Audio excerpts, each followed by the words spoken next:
평안하셨죠?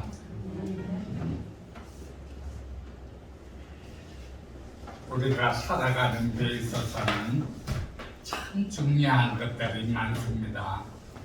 여러 가지로 중요한 것들이 너무 많죠. 그 중에 대표적인 게 돈입니다. 그 다음에 인간관계, 그리고 이 세상에서의 권력과 또 명예도 필요하죠. 이러한 모든 것들이 우리하고 연결이 되어 있어서 수시로 필요하게 만들고 있습니다.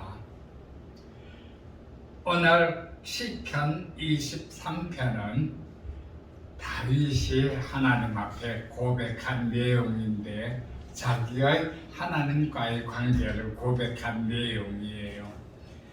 그러니까 제 개인적인 생각으로는 성경 전체에서 우리가 만약에 암기해야 할 한 가지가 있다면 서슴지 않고 이 시편 23편을 제가 아마 선택할 겁니다.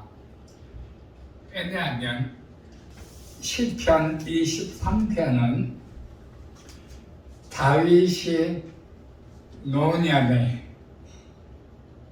자기가 겪어왔던 살면서 겪어왔던 것들을 아주 함축성 있게 표현한 거거든요. 그래서 잘 읽어보면 우리가 어떻게 살아야 되고 하나님이 우리에게 어떤 뜻이 있고 우리는 무엇을 소망으로 삼고 살아야 하나, 이러한 것들이 잘 함축되어 있어요. 어떤 학자들은 이 23편이 다윗의 젊었을 때 기록한 거라고 이야기를 하기도 하지만, 그러나 내용들을 가만히 묵상해보면 젊은 시절의 다윗은 그래도 혈기가 많았기 때문에 이런 함축성 있는 시편을 쓰기가 참 어렵다고 생각이 듭니다. 하나님께서는 다윗을 무엇이라고 불렀는가 하면 내 마음에 합한 자라 그랬거든요. 그래 이 시편 23편을 읽어보면 어떻게 다윗이 하나님 마음에 합한 자가 되었는지 그러한 부분을 아마 우리가 짚어볼 수 있을 거예요. 개인적인 생각이긴 하지만 저와 여러분이 다른 거는 몰라도 이 시편 23편은 암기하고, 그리고 어려운 일이 있을 때마다 이 시편 23편을 암기하면서 이겨낼 수 있는 힘을 하나님께로부터 공급받고, 그래서 이 세상의 모든 어려움 그리고 문제들 이러한 것들을 이겨내고 해결할 수 있는 저와 여러분이 될 수 있기를 주님의 이름으로 축원합니다. 이 시편 23편은 하나님이 다윗이 내 마음에 합한 자다 하고 이야기하는 그 일들이 함축되어 있는데, 저와 여러분이 이러한 부분들을 잘 깨닫고 그대로 우리 마음에 충만하게 간직해서 하나님이 우리 보고 내 마음에 합한 자다 그렇게 이야기할 수 있으면 참 좋겠습니다. 오명근 강도사는 내 마음에 합한 자다. 김미숙 집사는 내 마음에 합한 자다. 하나님한테 그런 말씀을 들으면 얼마나 좋겠어요. 그런데 하나님은 다윗 생전에는 다윗에게는 그런 말씀을 해주셨는가 모르겠어요. 1절에 보면 여호와는 나의 목자시니 내게 부족함이 없으리로다 그렇게 이야기를 하죠. 이 1절과 2절은 결론입니다. 먼저 다윗이 그 결론을 이야기했어요. 여호와는 나의 목자시니 내게 부족함이 없으리로다. 그가 나를 푸른 풀밭에 누이시며 쉴 만한 물가로 인도하시는도다. 이 부분은 다윗이 하나님께로 향한 사랑, 하나님이 다윗을 사랑해서 인도하시는 그러한 것을 엿볼 수 있죠. 여호와는 나의 목자시니 내게 부족함이 없으리로다. 아까 맨 처음에 제가 우리가 살아가는 동안에 참 많은 것들이 우리에게 필요하다 그렇게 말씀드렸잖아요.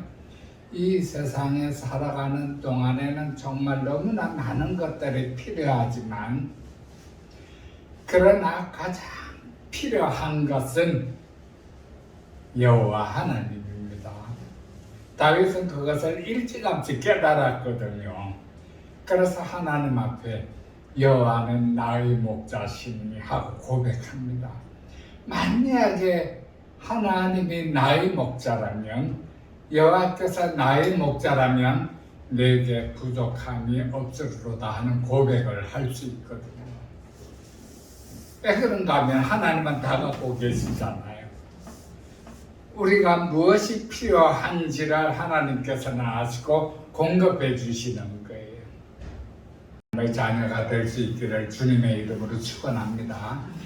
그럴 때는 하나님께서 쉴 만한 물가로 인도하시고 푸른 풀밭에 누이시고 그렇게 우리를 편안하게 해주시는 거예요. 2절에 보면 그가 나를 푸른 풀밭에 누이시며 쉴 만한 물가로 인도하시는도다 그랬거든요. 우리가 하나님하고 함께 동행할 때에는 우리 마음이 참 어려움이 없어요. 너무 우리 마음이 편안하고 무엇이 부족한 것처럼 느껴질지라도 하나님이 옆에 있기 때문에 그런 것은 아무 문제가 안 됩니다. 이 마음은 얼마나 우리에게 소중한 마음인지 모르거든요.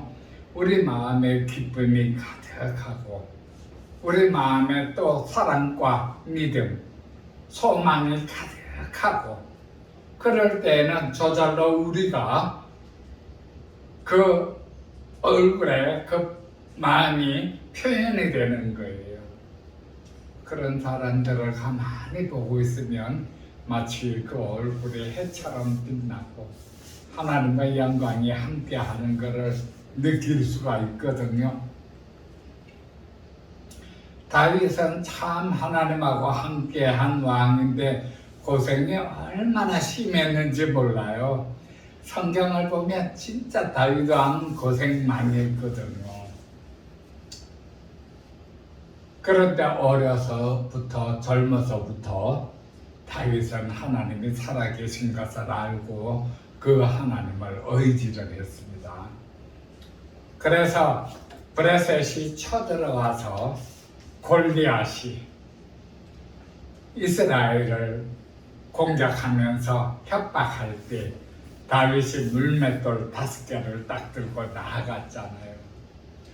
골리앗의 키는 거의 2m 30이나 된다 그랬어요. 2m 30에서 40.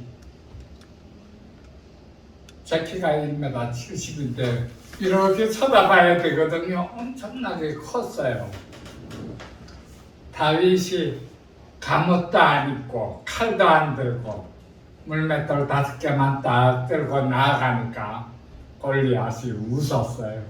웃고 참 이스라엘에는 장수가 없어서 저렇게 저 비린내 나는 아이를 이 전장터에 보내나 그러면서 웃었는데 다윗이 그때 골리앗에게 한 이야기가 여러분 잘 들어보세요. 참 대단한 말이에요. 나는 창과 칼을 들고 내게로 나오지만 나는 살아계신 만군의 여호와를 의뢰하여 너에게로 나아가노라. 그게 다예요. 그냥 하나님, 살아계신 하나님을 의지해서 나한테 나간다. 나는 창과 방패를 의지하는 거 아니냐. 그래가지고 돌팔매를 던지니까 이마에 박혔다 그랬거든요.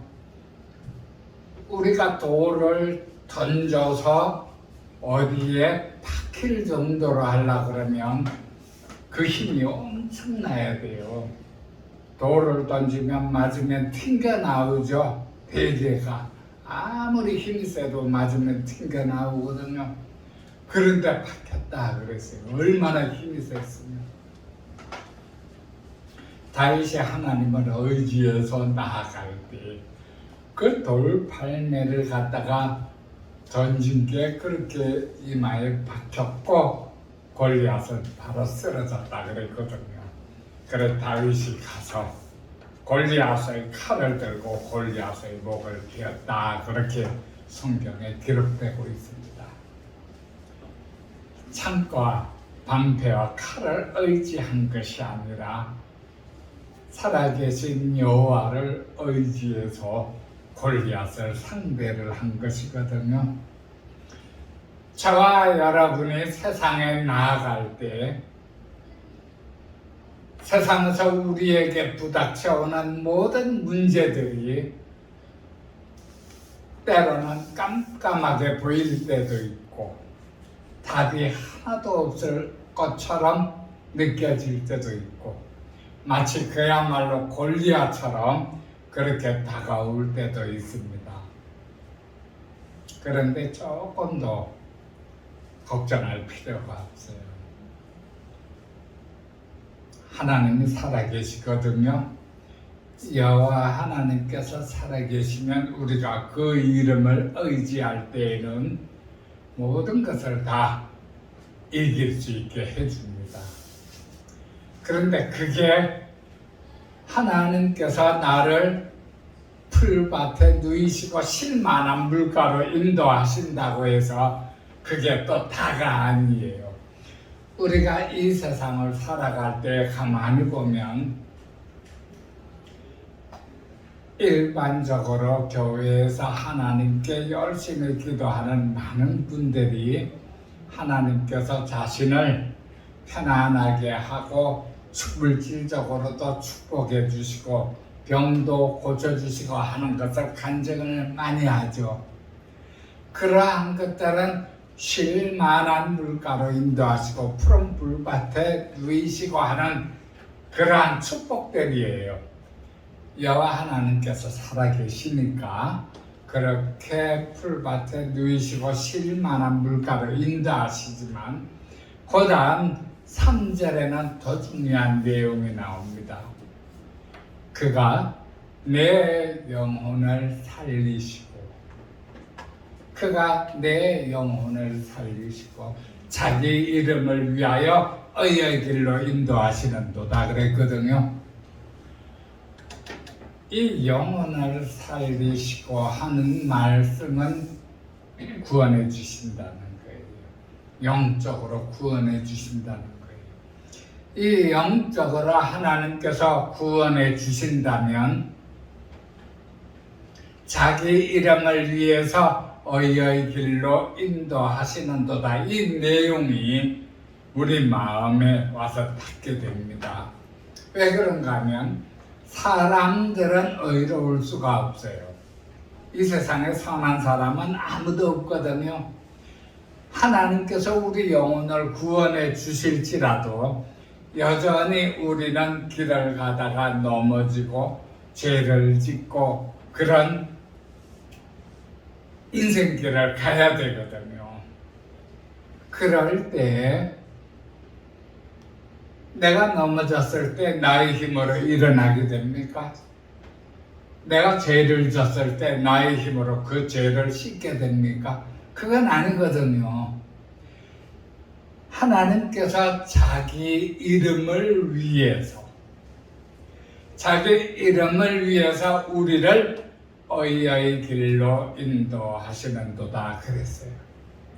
그러니까 우리가 길을 가다가 넘어질 때 길을 가다가 죄를 지었을 때 하나님께서 자기 이름을 위해서 우리를 일으켜 주시고 우리 죄를 용서해 주시는 거예요.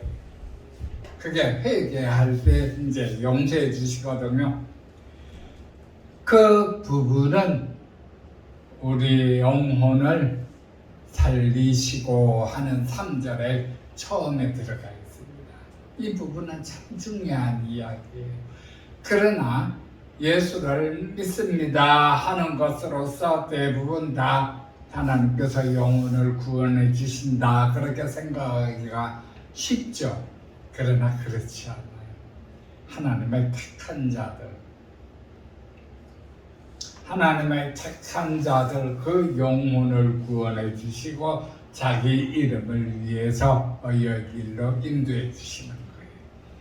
그래서 그 증거가 우리 몸과 마음에 있다면 내가 죄를 짓고 힘들어할 때 내가 어떤 문제에 부닥쳐서 앞으로 한 걸음도 나아갈 수 없을 때 두 손을 모으고 하나님 앞에 엎드려서 기도를 하잖아요. 하나님께서 우리 죄를 용서해 주시고 그 문제를 해결해 주시는 것입니다.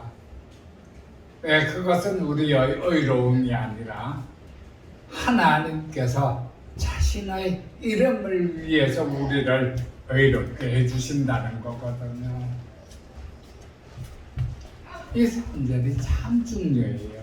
다윗은 이 말씀을 다윗은 거의 이제 모든 어려움과 사망의 음침한 골짜기와 이런 것들을 다 지나면서 깨달은 아주 지혜로운 그러한 말씀이죠.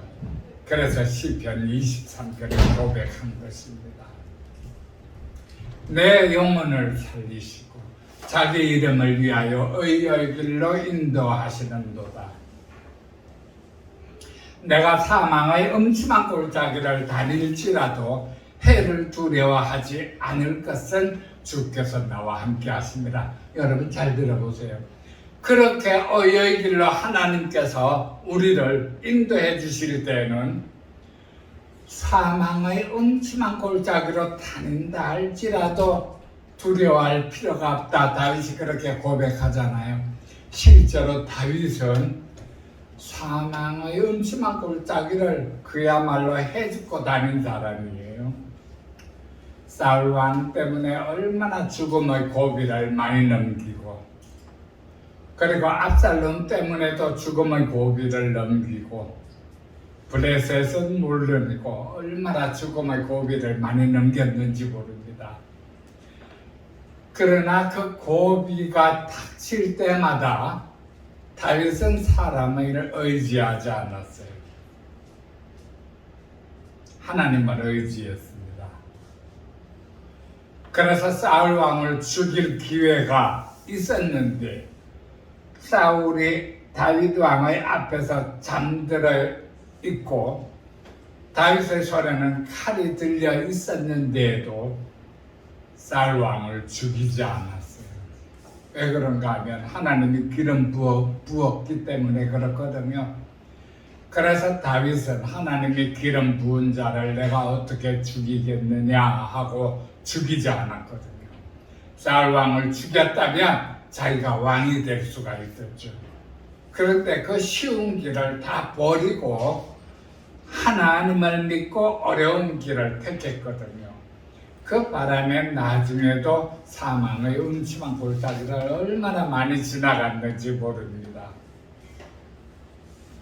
그 사망의 음침한 골짜기를 지나갈 때 하나님이 어떻게 다윗을 도와주셨나 하는 게 그 뒤에 기록이 되어 있거든요. 내가 사망의 음침한 골짜기를 지날지라도 해를 두려워하지 않는 것은 하나님께서 나와 함께 하십니다. 주의 지팡이와 막대기가 나를 안위하시나이다. 이 지팡이는 악한 짐승들을 쫓는 데 사용되어져요. 옛날에 목자가 양을 칠 때 꼭 지팡이하고 막대기하고 2개를 들고 양을 칩니다. 지팡이는 어떤 때 필요한가 하면 늑대가 들어왔을 때 늑대를 물리칠 때 쓰는 거예요. 그런데 막대기는 양을 야단칠 때 쓰는 거예요. 그래서 하나님께서 우리의 목자가 되시면 우리에게 악한 마귀나 짐승이 우리를 협박하고 위협할 때는 하나님이 지팡이로 물리쳐 주실 것이다. 내가 만약 잘못해서 넘어졌을 때, 죄를 졌을 때는 하나님이 막대기를 가지고 내 종아리를 치시고 나를 깨닫게 하실 것이다. 이 지팡이와 막대기로 나를 안위하시나이다. 그렇게 말씀을 하는 거예요. 내가 사망의 음침한 골짜기를 지날지라도 해를 두려워하지 않을 것을. 여러분과 저는 실제로는 지금 우리가 사망의 음침한 골짜기를 지나고 있는 것과 똑같습니다. 왜냐하면 이 세상은 마귀의 것이라고 그랬잖아요. 사단이 그렇게 선포를 했기 때문에 이 세상은 여전히 사단의 손아귀에 있습니다. 그렇다면 하나님의 자녀인 우리가 이 세상을 살아가는 것은 사망의 음침한 골짜기를 지나가는 것과 똑같아요. 이 사망의 음침한 골짜기를 지나갈 때 하나님이 우리를 안위해 주시지 않는다면 그야말로 하나님의 이름을 위해서 우리를 의롭다 하시지 않는다면 우리는 어떻게 되겠어요? 지옥으로 갈 수밖에 없죠. 마귀의 손아귀에 잡혀서.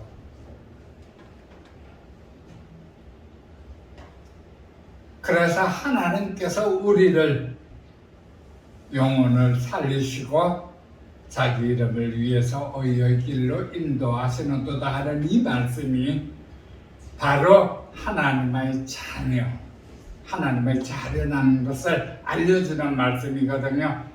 이 세상에 사망의 음침한 골짜기를 다닐지라도 해를 두려워하지 말라. 하나님의 지팡이와 막대기가 항상 우리와 함께 하시면서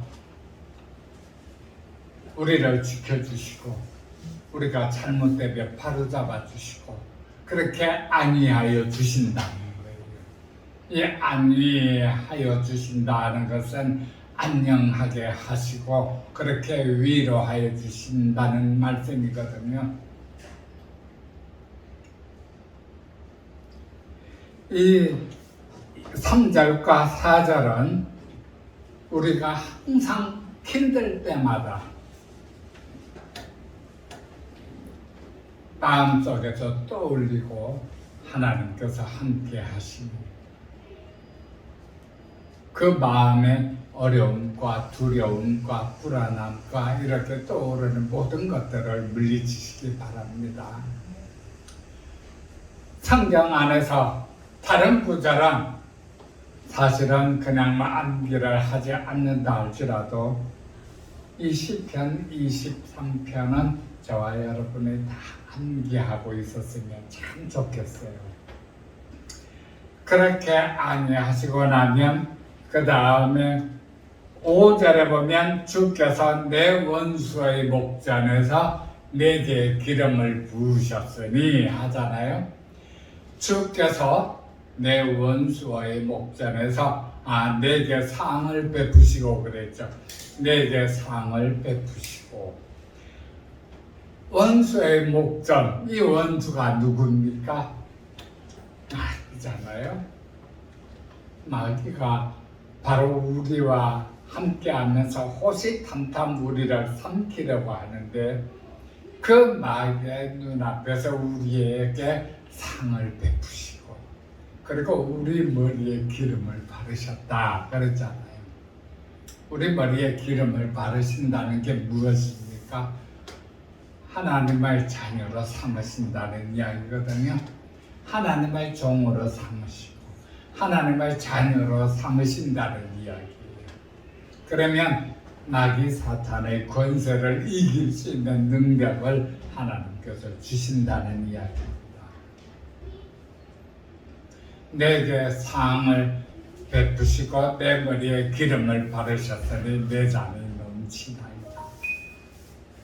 내 잔이 넘치나이다. 무엇이든지 넘치는 것은 먹고 마시고 입을 게 넘치는 것은 진짜 좋죠. 우리가 필요한 것을 다 채워주니까. 그런데 하나님의 잔은 아마 너 얼마나 좋겠어요.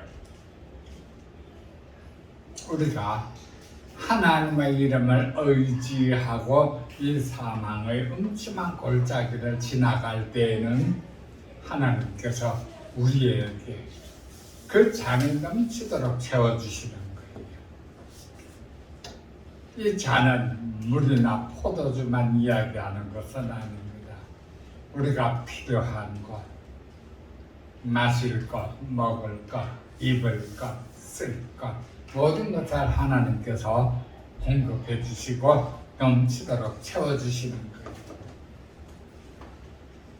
이렇게 살아계신 하나님께서 저와 여러분과 함께 하시면서 모든 것을 채워주시고 우리 잔이 넘치도록 축복해 주시기를 주님의 이름으로 축원합니다.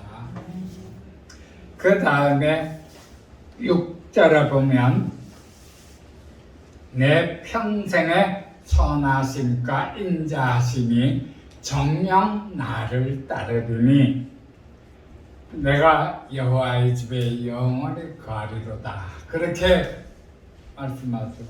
이것은 다윗의 소망이에요. 앞에 1절, 2절은 하나님께로 향한 다윗의 믿음과 사랑. 그 다음에 3, 4, 5절은 그 사랑과 믿음에 하나님께서 보답해 주시는 내용들이 나오죠. 하나님이 다윗과 함께 하시면서 지켜주시고 지팡이와 막대기로 다 안위해 주시고 하는 게 나오잖아요. 이 마지막 6절은 다윗의 소망이에요. 하나님의 선하심과 인자하심이 정녕 나를 따르니 하나님 선하심과 인자하심이 항상 나와 함께 하시리니 얼마나 좋은 말씀이에요. 두려워할 것이 아무것도 없잖아요. 하나님은 너무 선하신 분이고 너무 인자하신 게 그게 정녕 나를 따르리니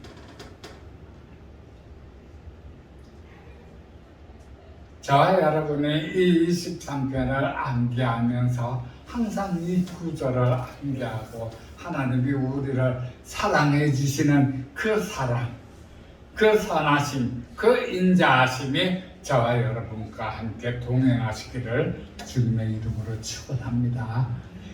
그래서 다윗은 그걸 알았죠. 평생 살아가는 동안 사울의 위협이라든가 안 그러면 압살롬의 위협이라든가 어떤 죽음의 고비에서도 하나님께서는 지팡이와 막대기로 나를 지켜주셨구나. 다윗은 그걸 알았어요. 그래서 이 시편 23편을 다윗이 기록한 거거든요. 주의 선하심과 인자하심이 정녕 나를 따르리니 내가 여호와의 집에 영원히 거하리로다. 그 여호와의 집에 영원히 거한다는 게 무슨 말입니까? 하늘나라죠. 하늘나라의 성전 여호와의 집.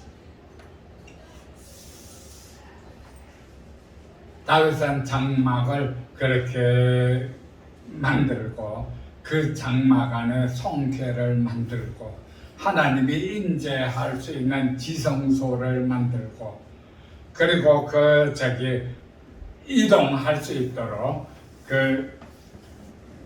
매는 그런 그걸 만들고 그렇게 한 본인이잖아요. 갑니다. 다윗은 자기의 군사라 자기의 왕궁, 자기의 나라 이러한 것은 의지하지 않았어요. 다윗의 시선은 어디에 가 있었는가 하면 항상 하나님 앞에 가 있었습니다. 다윗이 압살롬한테 쫓겨갖고 도망쳐 나왔잖아요. 그래가지고 유량할 때 사울 왕의 그 충복이 된 시므이라는 사람이 있었어요. 그 시므이라는 사람이 다윗 왕을 따라다니면서 얼마나 다윗 왕을 괴롭혔는지 몰라요. 돌멩이를 던지면서 모래를 날리면서 다윗을 아주 비난하고 그랬죠. 그런데 비록 다윗 왕이 유랑을 다니면서도 그 따르는 장군과 신하들이 있었잖아요. 그러니까 그 장군 한 사람이 나와서 다윗 왕한테 이야기합니다. 저 개 같은 자를 내가 죽이고 올게요. 어떻게 감히 왕을 저렇게 욕하고 왕한테 돌을 던집니까? 내가 가서 당장 죽이고 오겠습니다. 죽일 수도 있었거든요. 근데 다윗이 아니라고 이야기했어요. 오히려 그 장군을 질책했어요. 네가 나하고 무슨 상관이 있길래 그렇게 나와서 시므이를 죽이려 하느냐. 내버려 두라. 그 다음에 다윗이 한 이야기가 저가 나를 저렇게 하면 할수록 하나님이 나를 불쌍히 여기지 않으시겠냐. 그리고 돌 던지는 걸 다 맞고 머리를 날리는 걸 다 맞고 잠잠하게 그냥 간 거예요. 그 마음은 자기의 나라를 의지한 마음이 아니죠. 자기의 장수를 의지한 것도 아니고 하나님이 자기의 죄를 용서해 주기만 바란 거잖아요. 그 죄가 무언가 하면 바세바 때문에 그런 거거든요. 우리아를 죽이고 그런 것 때문에 이제 그 고난을 당하는 거거든요. 그 고난을 그야말로 용서해 줄 분은 하나님 한 분밖에 없다. 그래서 하나님 얼굴만 바라보고 그렇게 사는 거예요. 저와 여러분이 우리의 수명이 닿을 때까지 이 사망의 음침한 골짜기를 살아가고 있다 하는 것을 생각하시고 영적으로 기도하고 깨어있으면 이 세상이 사망의 음침한 골짜기라는 게 느껴질 거예요. 왜냐하면 사방에서 우리를 유혹하는 것들밖에 없어요. 기도하면서 영적으로 깨어있으면 모든 게 우리를 유혹하는 거예요. 그렇기 때문에 그렇게 사망의 음침한 골짜기를 지난다고 생각하시고 그 사망의 음침한 골짜기를 지날지라도 하나님이 살아계셔서 하나님의 지팡이와 막대기가 그 선하심과 인자하심이 정녕 나를 따르리니 두려워할 필요가 없는 거예요. 오늘 말씀 들으니까 시편 23편을 꼭 암기해야 되겠다 하는 마음이 생기죠? 꼭 암기하시기를 바랍니다. 어려움이 닥칠 때 무릎 꿇고 두 손을 모으고 이 시편 23편을 기도하면서 하나님께 간구하면 힘이 생길 거예요. 아무리 어려움이 닥칠지라도 그게 사망의 음침한 골짜기를 지날지라도 해를 두려워하지 않을 것은 주께서 나와 함께 하시니라. 주의 지팡이와 막대기가 나를 안위하시나이다. 저와 여러분이 여호와의 집에 들어갈 때까지, 영원한 여호와의 집에 들어갈 때까지 이 시편 23편의 다윗과 같이 우리 소망도 같이 하고 그렇게 다윗처럼 살아갈 때 하나님께서 저와 여러분을 내 마음에 합한 자 그렇게 이야기를 해주실 줄 믿습니다. 그래서 우리가 하늘나라에 가서 주님과 함께 영생복락을 누리면서 사는 그러한 축복을 받을 수 있을 거예요. 오늘 하나님께서 이 말씀을 다 들으시고 허락해 주셔서 저와 여러분에게 다 허락해 주시고 이 세상을 지나갈 때에 하나님의 선하심과 인자하심이 정녕 우리 교회와 함께 하시고 저와 여러분 한 사람 한 사람을 따르시기를 주님의 이름으로 축원합니다.